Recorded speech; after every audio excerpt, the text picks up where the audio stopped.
وملائکته یصلون علی النبی یا ایھا الذین آمنوا صلوا علیہ وسلموا تسلیما اللہم صل علی محمد وآل محمد۔ اعوذ باللہ من الشیطان اللعین الرجیم، بسم اللہ الرحمن الرحیم، الحمد للہ رب العالمین، والصلاة والسلام علی اشرف الانبیاء والمرسلین، سیدنا و مولانا و شفیع ذنوبنا و طبیب نفوسنا و حبیب قلوبنا ابی القاسم محمد، اللہم صلی علی محمد و آل محمد وعلی اہل بیتہ الطیبین الطاہرین المعصومین المظلومین ولعنۃ اللہ علی اعدائہم اجمعین، اما بعد فقد قال اللہ سبحانہ تبارک و تعالی فی کتابہ المبین وہو اصدق الصادقین وقولہ الحق۔ بسم اللہ الرحمن الرحیم، بقیت اللہ خیر لکم ان کنتم مومنین وما انا علیکم بحفیظ۔ صلوات بھیجے محمد و آل محمد پہ، اللہم صلی علی محمد و آل محمد۔ ناظرین کرام، یہ آیہ کریمہ امام مہدی آخر سے متعلق سے منسوب اس مہینے یعنی ماہ شعبان المبارک کی مناسبت سے آپ کی خدمت میں پیش کی ہے، جس میں سب سے پہلے میں اپنی جانب سے اور حسینی چینل کے تمام اراکین کی جانب سے آپ کی خدمت میں 12ویں امام 14ویں معصوم امام مہدی آخر کی ولادت باسعادت کی مبارکباد پیش کرنے کی سعادت حاصل کرتا ہوں۔ آپ حضرات اس کو قبول کرتے ہوئے ایک مرتبہ صلوات بھیجیں محمد و آل محمد پہ، اللہم صلی علی محمد و آل محمد۔ ناظرین کرام، دیکھیے یہ جو آیہ کریمہ ہے، بقیت اللہ خیر لکم ان کنتم مومنین وما انا علیکم بحفیظ، قرآن کریم کے 11ویں سورہ ہود کی آیت نمبر 86 ہے، جس میں کہا جا رہا ہے کہ بقیت اللہ خیر لکم، یعنی بقیہ الہی، اللہ نے جس کو باقی رکھ چھوڑا ہے وہ خیر لکم، تمہارے لیے خیر ہے۔ لیکن آیہ کریمہ ایک شرط بھی بتا رہی ہے، اور وہ شرط ہے ان کنتم مومنین، اگر تم مومنین میں سے ہو تو بقیہ الہی، بقیت اللہ تمہارے لیے خیر ہے۔ اور آیت کے آخری حصے میں کہا جا رہا ہے وما انا علیکم بحفیظ، اور میں تو تمہارا نگہبان، حفاظت کرنے والا حفیظ نہیں، جس سے صاف ثابت ہو گیا کہ جسے اللہ نے باقی رکھ چھوڑا ہے وہی ہمارے لیے خیر بھی ہے اور ہمارا نگہبان بھی ہے۔ آیہ کریمہ واضح اشارہ کر رہی ہے بقیت اللہ خیر لکم ان کنتم مومنین، اور وما انا علیکم بحفیظ سے یہ بات بظاہر پوری طرح واضح ہو رہی ہے۔ اور قرآن کریم کی تو یہ شان ہے کہ وہ کچھ کہہ کے کچھ سمجھانا بھی چاہتا ہے۔ جب کہہ دیا بقیت اللہ تمہارے لیے خیر ہے، یعنی فوری طور پہ ذہن میں سوال پیدا ہوگا کب خیر ہے، کیوں خیر نہیں ہے؟ تو آیہ کریمہ کا اگلا حصہ ہمیں بتا رہا ہے ان کنتم مومنین، اگر تم مومنین میں سے ہو، اگر تم ایمان رکھنے والے ہو، اگر تم اس بقیہ الہی پہ ایمان رکھتے ہو، تو گویا تمہارے لیے وہ بقیہ الہی خیر ہے، جس کے لیے آپ سماج میں اگر گفتگو کرتے ہیں یا سماج کا مطالعہ کرتے ہیں تو آپ کو پتہ چلتا ہے کہ سماج میں تقریباً سبھی لوگ یہ مانتے ہیں کہ ایک ہے جو باقی رکھ چھوڑا گیا ہے یا جو آخری زمانے میں آئے گا، اور تبھی دنیا عدل و انصاف سے پر ہوگی، بھری جائے گی۔ زیادتیاں، پریشانیاں، الجھنیں یہ ہر زمانے میں باقی رہیں گی، لوگوں کے اوپر ظلم و زیادتی ہر زمانے میں رہے گی، لیکن بقیہ الہی کے آتے ہی عدل و انصاف سے پوری دنیا بھر جائے گی۔ اور جب اس کے حوالے سے تفاسیر کو دیکھا جاتا ہے، دوسری کتابوں کا مطالعہ کیا جاتا ہے، تو پتہ چلتا ہے کہ جب امام مہدی آخر، یا جسے کچھ لوگ مہدی موعود، یا جسے کچھ لوگ یہ کہتے ہیں کہ اس بگڑے ہوئے زمانے کے بعد، اس کلیوگ کے بعد جب دنیا سدھرے گی، جب سماج سدھرے گا، تو کوئی ایک ایسا آئے گا کہ جو پوری دنیا کو انصاف سے بھر دے گا۔ اس کے لیے ملتا ہے کہ وہی وہ ہے جسے مہدی موعود کہا جاتا ہے، جسے امام مہدی آخر کہا جاتا ہے، جو جب ظہور کرے گا تو خانہ کعبہ کی دیوار سے اپنے پشت کو لگائے گا، سہارا دے گا خانہ کعبہ کی پشت سے، اور کہے گا بقیت اللہ خیر لکم ان کنتم مومنین وما انا علیکم بحفیظ، یعنی قرآن کریم کی اس آیے کریمہ کی وہ تلاوت کرے گا۔ جب یہ طے ہو گیا، چاہے وہ پیدا ہو چکا ہو یا وہ آخری زمانے میں پیدا ہو، دونوں صورتوں میں جب یہ طے ہے کہ کوئی نہ کوئی آئے گا، اور جس کا سب لوگ گویا انتظار بھی کر رہے ہیں، تبھی یہ کہا جا رہا ہے کہ وہ آخری زمانے میں پیدا ہوگا یا وہ پیدا ہو چکا ہے۔ اور جب قرآن کا مطالعہ کرتے ہیں تو پتہ یہ چلتا ہے کہ وہی لوگ کامیاب لوگ ہیں جو اس کا انتظار کر رہے ہیں، چاہے آنے کا انتظار کر رہے ہوں، اس زمانے میں پیدا ہونے کا انتظار کر رہے ہوں، یا اس زمانے میں بھی موجود مان رہے ہیں کہ وہ اللہ نے ان کو پیدا کر رکھا ہے اور ان کی نگاہوں کے سامنے ہم ہیں۔ ان تینوں صورتوں میں پیدا ہوگا، وہ آئے گا، یا پیدا ہو چکا ہے، اس زمانے میں بھی اس کی نگاہوں کے سامنے ہم ہیں، تو پتہ چلے گا ان تینوں میں یہ جو چیز ہے کہ اسے اللہ نے پیدا کر رکھا ہے،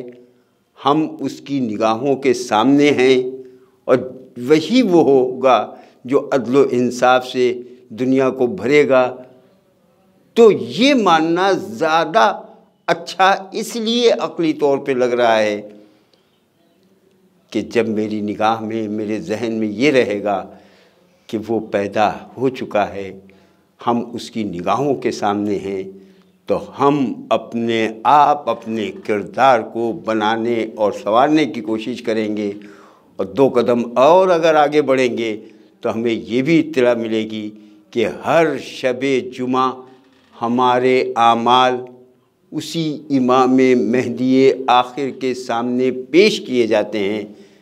تو جب یہ بھی ذہن میں رہے گا، خیال میں رہے گا کہ وہ ہمیں دیکھ رہا ہے، ہمارے اعمال اس کے نگاہوں کے سامنے ہیں، ہمارے اعمال اس کے سامنے پیش کیے جائیں گے، تو ہم کم از کم 1 ہفتے، یعنی جمعے سے لے کر پنج شنبے تک، جمعرات تک،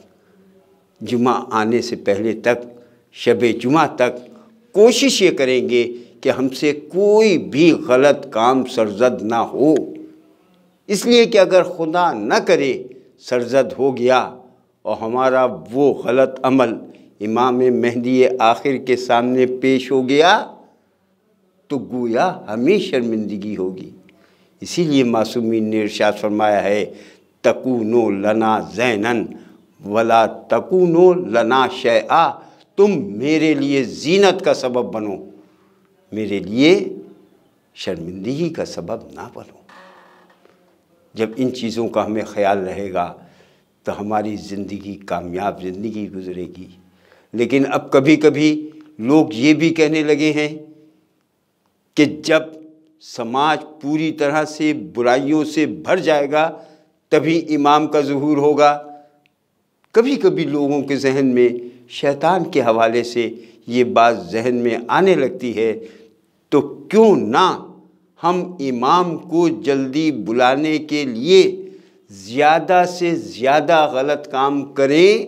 تاکہ سماج برائیوں سے بھر جائے، یا زیادہ سے زیادہ برائیوں کی تبلیغ کریں تاکہ سماج، یہ ہمیں سوچنا چاہیے کہ کیا یہ قدم، یہ خیال، یہ فکر ہماری صحیح ہے یا نہیں؟ کیا ہم ان 313 لوگوں میں شامل نہیں ہو سکتے جو امام کے سامنے ہوں گے؟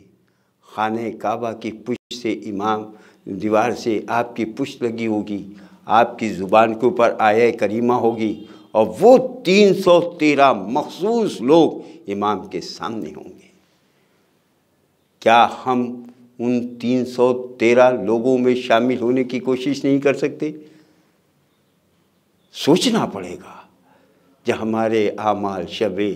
جمعہ امام کے سامنے پیش ہوتے ہیں تو ہم کچھ ایسا کر کے دکھائیں کہ امام کے لیے زینت کا سبب بنے۔ تکونوا لنا زینا ولا تکونوا لنا شیئا۔ کچھ لوگ یہ بھی کہتے ہیں کہ جب وہ ہیں تو دکھائی کیوں نہیں دیتے؟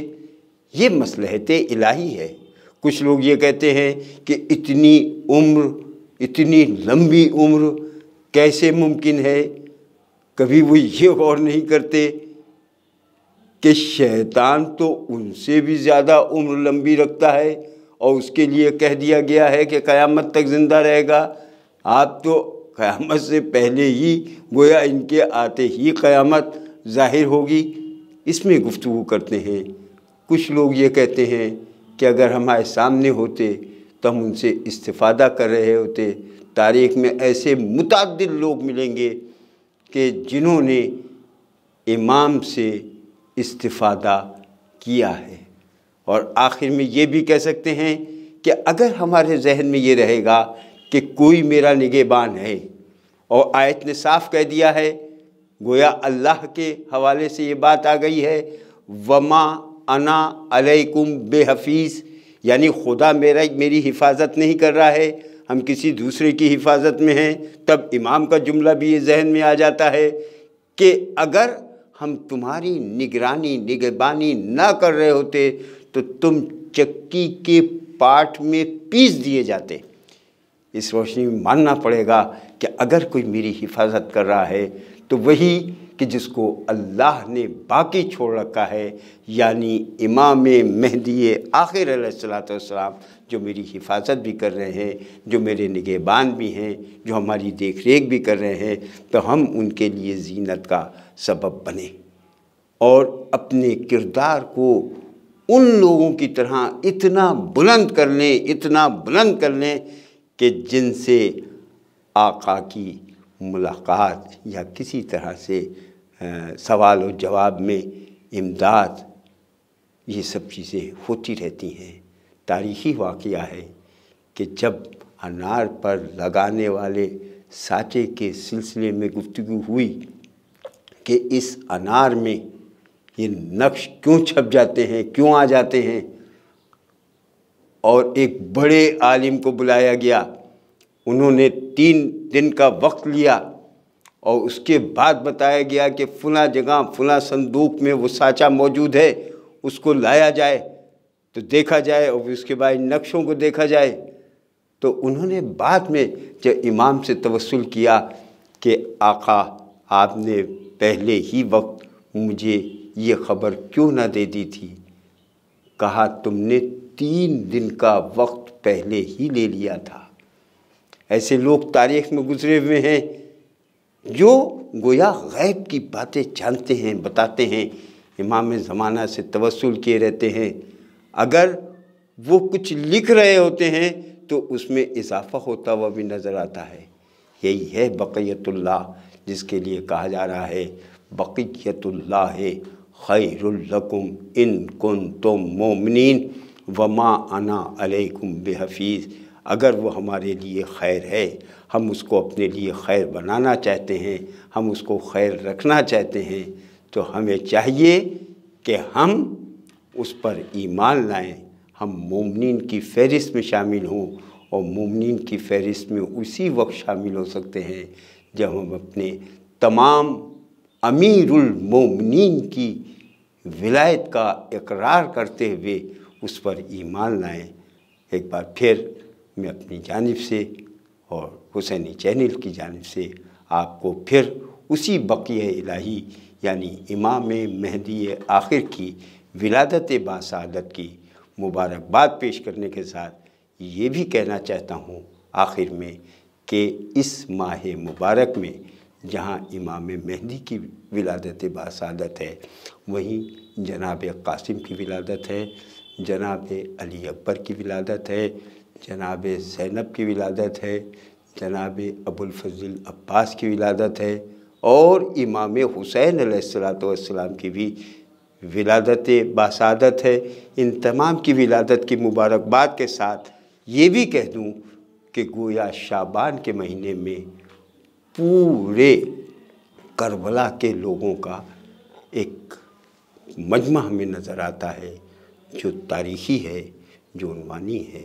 جو مبارکباد دینے والا ہے، یعنی امام حسین بھی ہیں، جناب زینب بھی ہیں، جناب عباس بھی ہیں، جناب علی اکبر اور جناب قاسم۔ ایک بار پھر سب کی ولادت باسعادت کی مبارکباد امام مہدی آخر کی خدمت میں بھی، اور امام مہدی کے ساتھ ان سب کی مبارکباد آپ کی خدمت میں بھی مبارک ہو۔ ان اللہ و ملائکتہ یصلون علی النبی یا ایھا الذین آمنوا صلوا علیہ وسلموا تسلیما۔ اللہم صل علی محمد و آل محمد۔